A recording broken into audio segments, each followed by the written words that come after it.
जागो, आगे बढ़ो, लक्ष्य प्राप्ति तक रुको नहीं। इस संदेश को सुना होगा, सुना है ना आपने? आप में से कोई बता सकते हैं यहाँ किसका संदेश है? हाँ, यहाँ महान पुरुष स्वामी विवेकानंद का संदेश है। इस तरह के संदेश को देखकर स्वामी विवेकानंद ने भारत के निवासियों को जागरूक करवाए थे। ಮಕ್ಕಳೇ, ನಿಮಗೆಲ್ಲ ತಿಳಿದ ಹಾಗೆ ಏಳಿ ಎದ್ದೇಳಿ ಗುರಿ ಮುಟ್ಟುವ ತನಕ ನಿಲ್ಲದಿರಿ ಎಂಬ ಸಂದೇಶವನ್ನು ಸಾರಿ ಭಾರತೀಯರನ್ನ ಎಚ್ಚರಿಸಿರುವಂತಹ ಮಹಾನ್ ಪುರುಷ ಸ್ವಾಮಿ ವಿವೇಕಾನಂದ.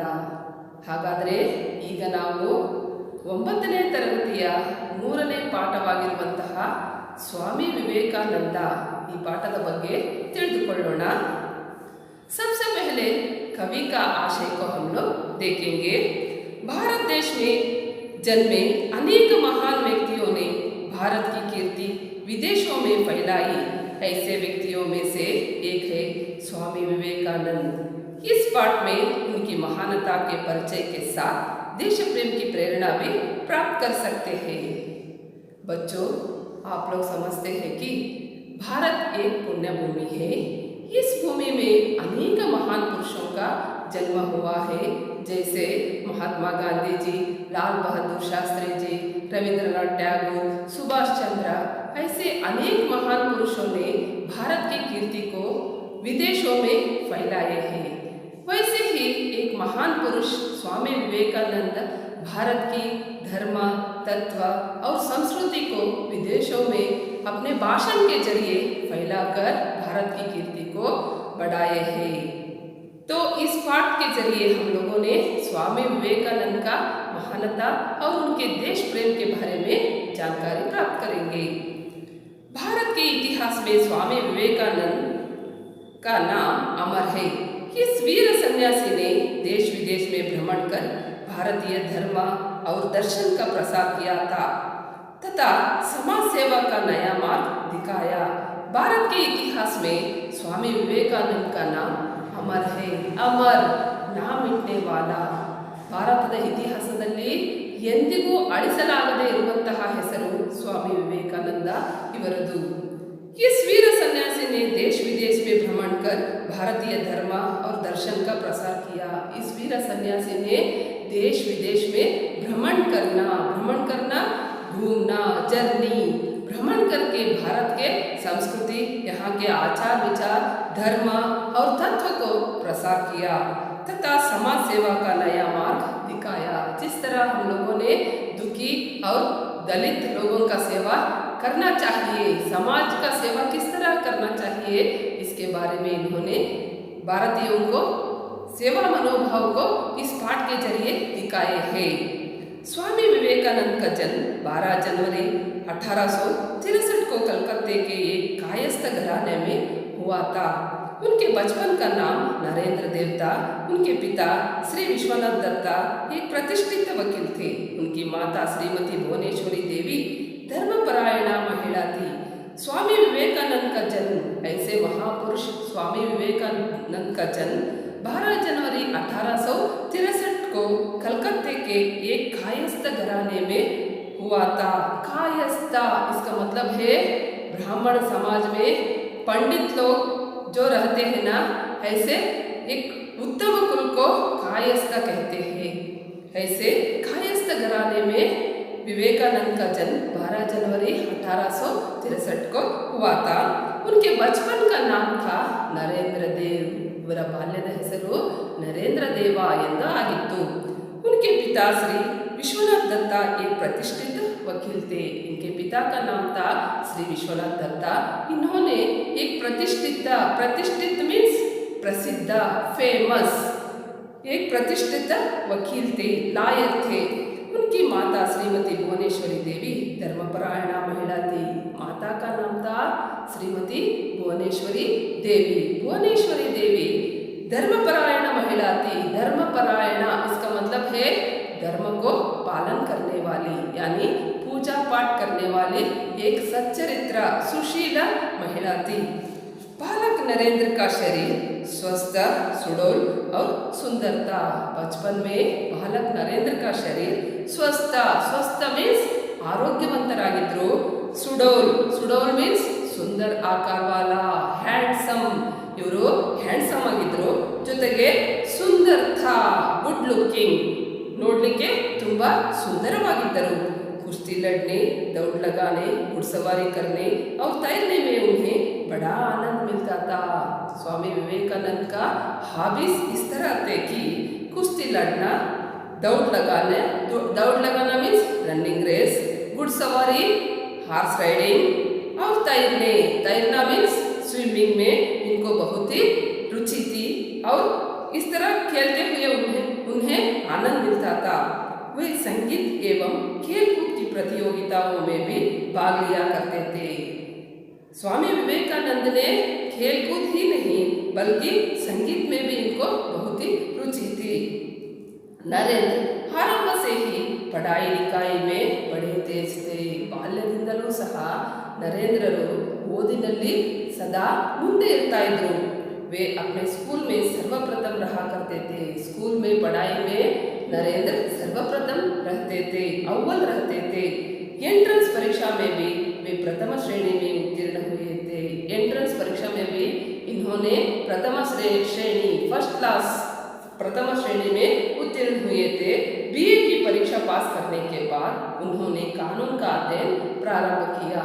बीए परीक्षा पास होने के बाद इन्होंने अपने पिताजी से प्रेरणा होकर इन्होंने भी कानून की अध्ययन करना प्रारंभ किया, क्योंकि इनके पिताजी वकील थे।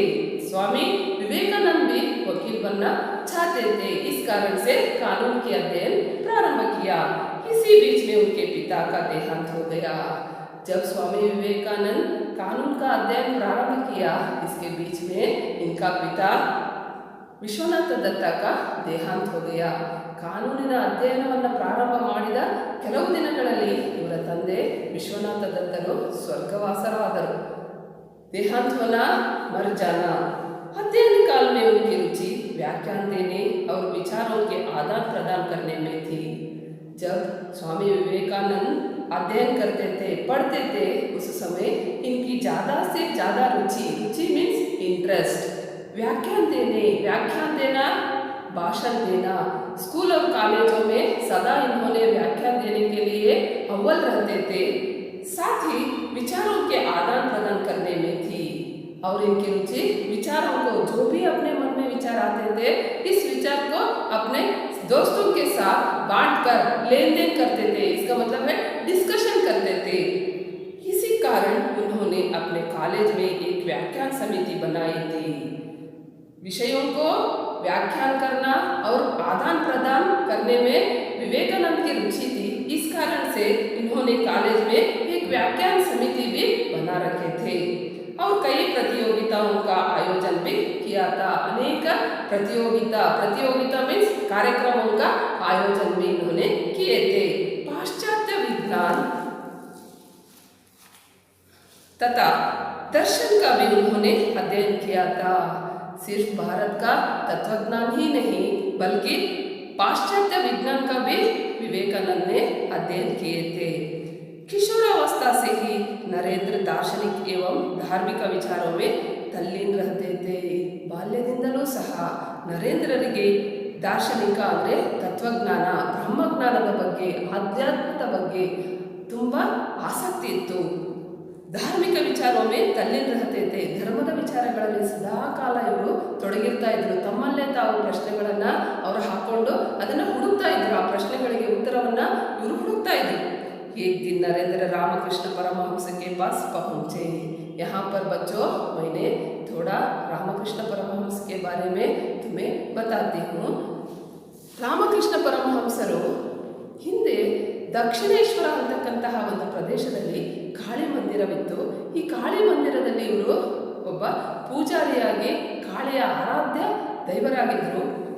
ಅಲ್ಲಿ ಸುತ್ತಮುತ್ತಲಿನ ಜನ ರಾಮಕೃಷ್ಣ ಪರಮಹಂಸರ ಬಗ್ಗೆ ಇವರಿಗೆ ಭಗವತ್ ಸಾಕ್ಷಾತ್ಕಾರ ಆಗಿದೆ, ದೇವಿಯ ಸಾಕ್ಷಾತ್ಕಾರವಾಗಿದೆ ಅಂತ ಹೇಳಿ ಮಾತಾಡ್ಕೊಳ್ತಾ ಇದ್ರು। ಈ ವಿಷಯ ತಿಳಿದ ನಂತರ ನರೇಂದ್ರರಿಗೆ ನಾನು ಸಹ ಭಗವತ್ ಸಾಕ್ಷಾತ್ಕಾರವನ್ನು ಪಡಿಬೇಕು ಅನ್ನೋ ಒಂದು ಉದ್ದೇಶದಿಂದ ರಾಮಕೃಷ್ಣ ಪರಮಹಂಸರ ಹತ್ತಿರ ಬರ್ತಾರೆ. ಆಗ ರಾಮಕೃಷ್ಣ ಪರಮಹಂಸರು ತಮ್ಮ ವಿದ್ಯಾರ್ಥಿಗಳ ಜೊತೆಗೆ ಸಮಾಲೋಚನೆ ಮಾಡ್ತಾ ಕೂತಿರ್ತಾರೆ. ಇವರು ಬಂದು ಒಂದು ಮೂಲೆಯಲ್ಲಿ ಕೂತ್ಕೊಳ್ತಾರೆ ವಿವೇಕಾನಂದರು.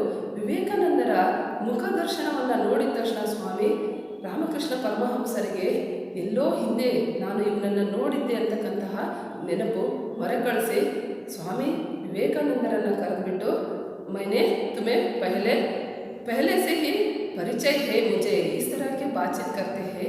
इस बात को सुनते हुए विवेकानंद को यह रामकृष्ण परमहंस कोई पागल है, ಮತಿಭ್ರಂಶ ಹೇ ಇಸ್ ಥರ ಸಮಸ್ತೆ.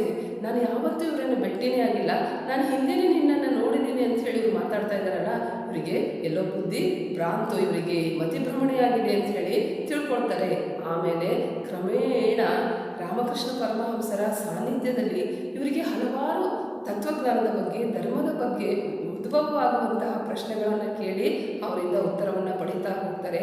ಉತ್ತರವನ್ನು ಪಡೆದಾಗೆಲ್ಲ ಇವರಿಗೆ ಏನಾಗುತ್ತೆ, ಆಧ್ಯಾತ್ಮದ ವಿಚಾರಗಳನ್ನು ರಾಮಕೃಷ್ಣ ಪರಮಹಂಸರು ವಿವೇಕಾನಂದರಿಗೆ ದಾರಿ ಎರೆದು ವಿವೇಕಾನಂದರನ್ನು ತನ್ನ ಶಿಷ್ಯರನ್ನಾಗಿ ಇವರು ಪಡ್ಕೊಳ್ತಾರೆ. ಇದರಿಂದ ಅವರಿಂದ ಪಡೆದಿರ್ತಕ್ಕಂತಹ ವಿಚಾರಗಳನ್ನು, ಧರ್ಮದ ವಿಚಾರವೇ ಆಗಿರ್ಬೋದು, ತತ್ವಜ್ಞಾನದ ವಿಚಾರವೇ ಆಗಿರ್ಬೋದು, ಇವುಗಳನ್ನು ನಾನು ಎಲ್ಲರಿಗೂ ಹಂಚಬೇಕು ಅಂತಕ್ಕಂತಹ ಉದ್ದೇಶವನ್ನು ನರೇಂದ್ರರವರು ಹೊಂದುತ್ತಾರೆ. ಮುಂದೆ ಏನಾಗುತ್ತೆ ಅಂತ ಹೇಳಿ ನೋಡೋಣ ಮಕ್ಕಳ. एक दिन नरेंद्र रामकृष्ण परमहंस के पास पहुँचे और अपनी जिज्ञासा उन्हें कहा सुनाई। जिज्ञासा का मतलब है जानने की इच्छा। जो भी अपने मन में प्रश्न उठते थे उन प्रश्नों का उत्तर पाने के लिए रामकृष्ण परमहंस के पास दौड़ पड़ते थे। रामकृष्ण परमहंस ने नरेंद्र को अपना शिष्य स्वीकार किया। उन प्रश्नों को उत्तर देते देते आध्यात्म के बारे में जो भी रामकृष्ण परमहंस पहले से पा चुके थे सभी उत्तर को विवेकानंद को सौंप कर उन्हें शिष्य बना दिया। स्वामी परमहंस के जीवन दर्शन से विवेकानंद इतने प्रभावित हुए थे कि उन्होंने अपने गुरु के संदेश का प्रसार करना चाहा। ಸ್ವಾಮಿ ಪರಮಹಂಸರ ವಿಚಾರಧಾರೆಗಳಿಂದ ಇವರು ಇಷ್ಟೊಂದು ಮಂತ್ರಮುಗ್ಧರಾಗಿದ್ದರು. ಈ ಎಲ್ಲ ವಿಚಾರಧಾರೆಗಳನ್ನು ನಾನು ಪ್ರಚಾರ ಮಾಡಬೇಕು ಅಂತಕ್ಕಂತಹ ಮನೋಭಾವ ನರೇಂದ್ರರವರಿಗೆ ಹುಟ್ಕೊಳ್ತು. जनता को सत्य की राह दिखाने के लिए सितंबर सन 1863 को वे संयुक्त राज्य अमेरिका गए। जनता को सत्य की राह दिखाने के लिए ಜನತೆಗೆ ಸತ್ಯದ ಮಾರ್ಗವನ್ನು ತಿಳಿಯಪಡಿಸುವ ಉದ್ದೇಶದಿಂದ 1893ರಲ್ಲಿ ನರೇಂದ್ರರವರು ಸ್ವಾಮಿ ವಿವೇಕಾನಂದರವರು संयुक्त राज्य अमेरिका होते। उस समय वहाँ शिकागो नगर में सर्वधर्म सम्मेलन हो रहा था। उस समय अमेरिका के शिकागो नगर में सर्वधर्म सम्मेलन चलता रहता है।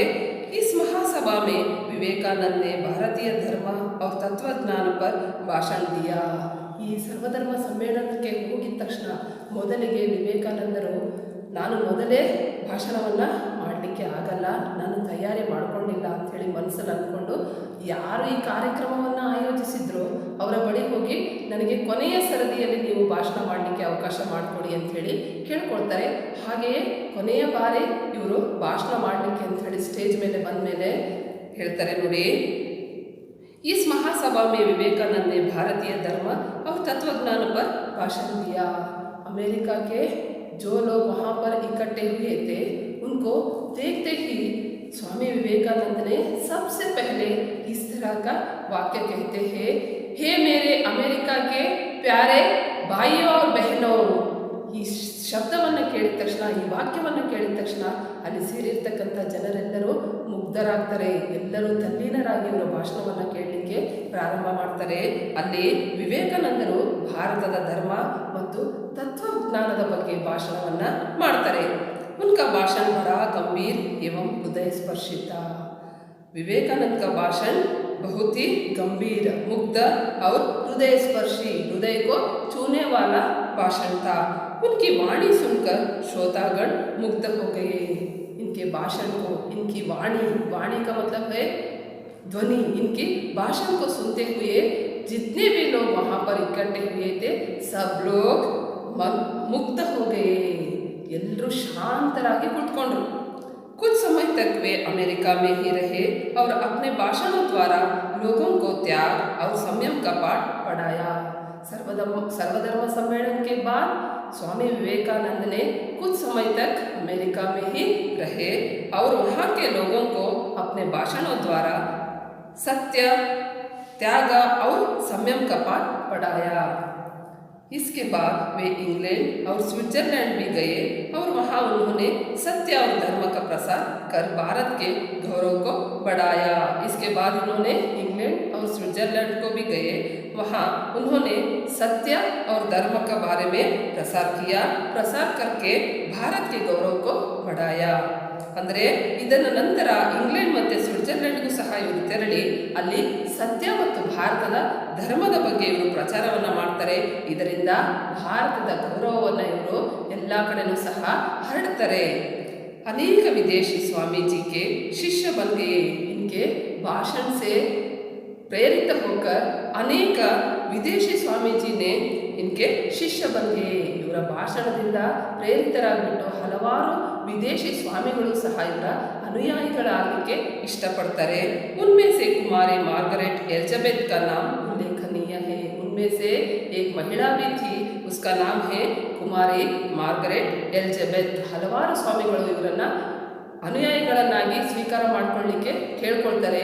ಅದರಲ್ಲಿ ಒಬ್ಬ ಮಹಿಳೆಯೂ ಸಹ, ಅವರ ಹೆಸರು ಕುಮಾರಿ ಮಾರ್ಗರೆಟ್ ಎಲಿಜಬೆತ್ ಅಂತಕ್ಕಂಥವರು ಸಹ ಒಬ್ಬ ಅನುಯಾಯಿನಿಯಾಗಿ ವಿವೇಕಾನಂದರ ಜೊತೆಗೆ ಭಾರತಕ್ಕೆ ಬರ್ತಾರೆ।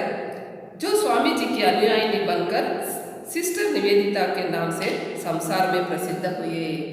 मार्गरेट एलिजाबेथ विवेकानंद के अनुयायिनी बनकर भारत में आने के बाद इनका नाम सिस्टर निवेदिता के नाम से संसार में प्रसिद्ध हुई।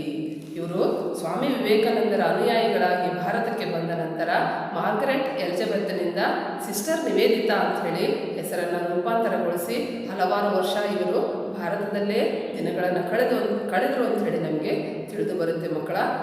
ನಾವು अब हमने इस पाठ को यहीं पर अंत करेंगे। अभी दूसरे पार्ट में आगे का पार्ट को हम लोग देखेंगे। अब शब्दार्थ को देखेंगे। शब्दार्थ: भ्रमण करना, घूमना, जर्नी। भ्रमण करना, घूमना, जर्नी। घराना, कुल, फैमिली। प्रतिष्ठित, प्रसिद्ध, फेमस। धर्मपरायण, धर्म का पालन करने वाला। सुडौल, सुंदर, आकार वाला, हैंडसम। प्रतियोगिता, कंपटीशन। व्याख्यान, भाषण, स्पीच। आदान प्रदान, लेना देना। जिज्ञासा, जानने की इच्छा। तत्वज्ञान, ब्रह्मज्ञान। श्रोतागण, सुनने वालों का समूह। मुग्ध, मोहित। तो बच्चों, आपने इन शब्दार्थों को होमवर्क के किताब में दो बार तुम्हें लिखना है और लिखकर जितने पाठ हो गया है उतने पाठ को आप घर पे बैठकर पढ़ना चाहिए। धन्यवाद।